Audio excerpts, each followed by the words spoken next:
Suddenly मेरे बच्चे ने मुझसे बात करना बंद कर दिया। वो कुछ भी मुझसे शेयर नहीं करता। क्या आप भी इस तरह के पेरेंट हैं?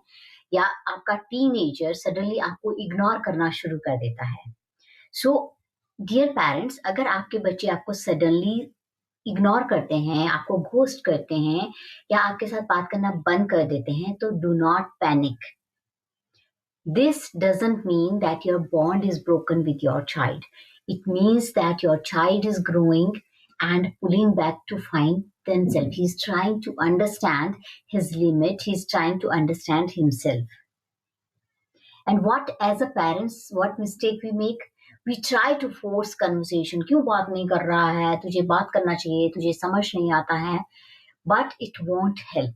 What help is staying available without pressure. Your calm presence today become the safe space for them tomorrow. So if you like this, save this, share this with the parent who really need, and follow me for more.